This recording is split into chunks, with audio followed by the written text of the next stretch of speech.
Hello mga ka-agri, good morning.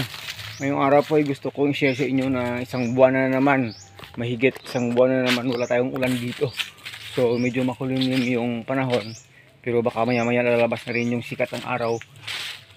More than 1 month po, to be exact siguro ay mga andyan sa 1 month and 3 days wala nang ulan dito. Kaya super dry na yung mga topsoil dito. Pero yung tanong kakayanin pa kaya ng ating lakatan ito. Today ay April 25 po mga ka-agri. Pero bago po natin pag-usapan yan, kung bago ka pa lang sa channel ko, paki-like naman po, comment, share, and subscribe. At huwag kalimutang i-hit ang ating button bell para ma-notify po kayo sa ating mga bagong upload. So yun po, ito yung kalagayan ng ating sagingan sa ngayon. At tuwing hapon po ay kitang-kita na dito yung stress ng ating saging na talagang uhaw na uhaw sa tubig. Pero kung umaga parang hindi nyo mapapansin na masyadong ganun yung itsura. Lalo na pag ilibot po kayo dyan sa ilalim. Pero pag hapon po, tuwing hapon, makikita mo itong dahon niya ay hindi ganito. Makikita mo talagang stress sa sikat ng araw. Pag umaga nakakabawi naman kasi nga may konting moisture pa naman sa lupa. So prayer natin ay hindi na magtatagal at sana ay magkaulan na. Kahapon po may ulan malapit dito sa amin, dito na rin sa bayan namin, pero hindi dito sa aming barangay. Halos 4 na barangay namin inulan ng malakas dun malapit po sa bundok. Kaso hindi hindi nakaabot po dito. Doon sa kabilang bayan, sa bayan ng Maasin, malakas yung ulan kahapon. Matagal yung ulan. So blessed sila doon, bigyan sila ng ulan. Dito hindi umabot. So grabe. Yung lupa super dry na yung mga topsoil. Pero pasasaan ba't hindi magtatagal uulan na? Kasi matatapos na itong Abril. Next week May na tayo.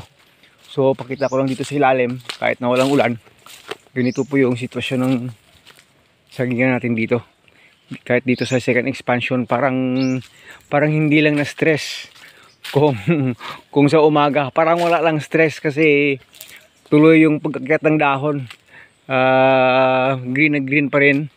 At bukas pa rin yung dahon, yung mga leaves, kahit na ang lalaki na ng bitak sa ilalim. Ganyan ang mga bitak na lalaki kasi yung topsoil ay dry na, pero continuous sa paghigop habang mayroon pang tubig sa ilalim. Ito napakaking puno po ito.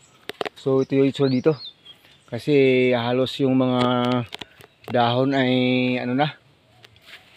sarado na sa taas. Ito ay nasa 2 by 2 meters po, pero dito na area na mahahaba talaga yung dahon. So masasabi nating magiging maganda ito dito kasi hindi po ito na sobrahan ng stress. Hindi po gaya dyan sa taas sa unang tanim natin. So may napapansin po tayong nagbibitak-bitak na yung mga puno, talagang mag-fruiting stage na po siya. Kaya po nagbibitak na sa ilalim, kahit na binawasan natin ng mga suckers just 1 month ago. 1 month ago lang po nabawasan ng mga suckers. Pero ito na, nag-uumpisa na silang mag-fruiting, especially yung mga malalaking puno. Kasi pag early maturing po kasi yung puno, early lumaki, early lang magbubunga. Yun po kasi yung tawag doon, yung karakter ng saging. Pero pag late siyang lumaki, late rin siyang magbubunga. Para pong tao, pag early gumanda ang katawan, lumaki at early dalaga or early nagbibinata, nako ang aga nag-aasawa. Pero pag kahit 20 years old na, maliit pa rin, nako akala mo ay 12 pa lang. Kaya minsan sabi ng iba, elementary pa lang yan, yun pala magka-college na. Ganoon din sa sa mga tanim natin. Pag early maturing, early lumaki, early rin magbubunga. Ibig sabihin enough yung yung nakukuha ang nutrients at tubig sa lupa. Pero ngayon medyo ayan, palabas na yung sikat ng araw. medyo dry na. So ito yung nagiging sitwasyon. Dito tayo sa third area. Third area po ito. Humahabol po kasi itong third area natin.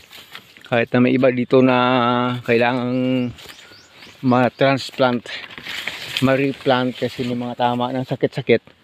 Pero ito po yung third area natin, humahabol pa rin. Pero alam natin itong mga nasa second, third at fourth area natin hanggang fifth ay hindi na ito makakaranas ng sobrang sikat ng araw. Malamang sobra na naman sa tubig, pero hindi po may stress na sa drought. So magkakaroon tayo ng mga malalaking chance dito na magbubunga sila ng malalaki.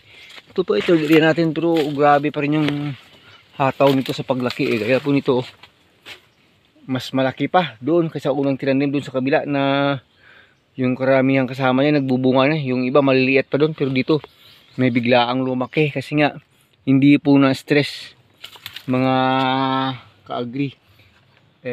Third area po ito. So ganito yung itsura niya ngayon. Kung babalik kayo dito, mas malaki siyempre dito kasi nga nauna rin tanim 2 months kasi yung diferensya. Yung separator ng nila dito ay yung tilapia na pinagtamnan natin ng tawag doon ng Napier grass. Ito po yung tilapia. Yan po yung Napier grass papunta sa dulo. Yan po yung kanilang separator. 2 months yung nauna dito sa taas. 2 months older ito kaysa dito. Pero parang naghahabo lang. At ito ay 4 months younger. 4 months younger naman yan dito. Compare doon talaga sa unang tinanim natin, doon na mga nagbubunga na. Pero humahabol. Okay po ito, sabi ko natin kanina, ang laki ng puno. At ang tangkad na, ay malamang umpisa na yung fruiting sa loob ng kanyang puno. Kaya ganyan kalaki na. So expected natin, dito tayo makakakuha ng mga mas magaganda, mas malalaki na bunga. Compare po dito sa ating, ayan o. Kanyo naman to, ito na rin yung separator natin papunta doon. Pilapil yan dito. Ito yung separator natin Napier. Ito yung unang tinanim natin. Oh, ito replant pa ito. Pero makikita natin humahabol dyan sa ilalim. So yun po mga ka-agri. Ito yung itsura pagkatapos na halos more than 1 month wala na namang ulan. Kung may ulan siguro mga ka-agri, yung mga ibang mga puno dito kahit na hindi pa masyadong malalaki ay lalabas na sana yung mga puso niyan. Kasi time na eh, age na nila talagang magbunga. Pero nasususpend yung paglabas ng bunga kasi walang tubig. Wala silang mainom. Kaya ganyan ang mga nangyayari dito sa akin sa gingan sa ngayon. Yun po. Yun po mga ka-agri. Pero yung pinakauna nating nagbunga, ito na. So next week pwede nang ma-harvest ito. Yan po. Pakinis na. Wala nang kanto-kanto yung mga bunga na iba. Nako, pwede nang ma-harvest. Pag wala pambili bigas, pwede na yan. Dito sa amin, mag-uumpisa nang nagbabaan yung presyo ng bigas. Sa mga kadiwa stores natin, malamang mamaya or bukas, 20 pesos per kilo, may mabibili ka. 10 kilo. Yun po yung programa dito sa amin. Hanggang mapunta sa national, sana naman patuloy na yan mga ka-agri, no? Sana naman dire-diretso na para naman makaahaw na yung bayan natin. Pray tayo palagi, dasal sa Panginoon na sana mangyari na yon, na hindi nadadami yung masyadong kahirapan natin by the grace of God, sa tulong ng ating pamahalaan. Sana tuloy-tuloy na. Dito kasi sa Visayas area ay palabas na yung bunga ito. Ay, palabas na ito. Dito kasi sa amin ay medyo may malalapad pang mapagkukunan ng bigas. May mga rice field area na malalapad pa. Hindi kaya po diyan sa Central Luzon, okay pa, pero sa mga Maynila wala nang kasing area ng pagtaniman, puro building na.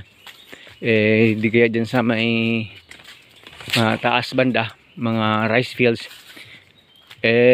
Uunahin daw yung Visayas eh. Mahuli pa yata yung Luzon sa pagbibenta ng 20 pesos per kilo. Pero pasasaan ba't panalangin lang, kapit lang mga kapatid, mga ka-agri, nang maabot na natin yung minimiti ng ating bayan na magkaroon tayo ng murang bigas. Yun po, ba't napunta sa murang bigas yung ating topic ngayong umaga. Nagsishare lang po tayo na yun na yung mga current na nangyayari sa ating bansa sa ngayon. So ito po, ito sura, oh, grabe, napaka-dry, oh. Pero lumalaban yung ating sagingan, lumalaban po talaga.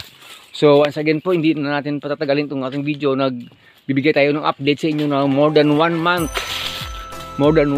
na walang ulan dito sa aking area talaga, kahit na umuulan. Last week umulan pa sa ibang part ng bayan namin, pero yung dito sa aking area talaga hindi binagsakan ng ulan.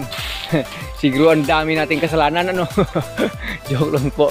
So hanggang sa muli, Agritechnics TV po. Sana ang Panginoon ay palaging umalalay sa atin sa araw-araw nating mga gawain. God bless us all. Ingat-ingat kapatid sa lahat nating mga ka-agri all over the nation, Philippines. Mabuhay ka magsasakang Pilipino. Until here, Agritechnics TV po ito. Bye-bye na!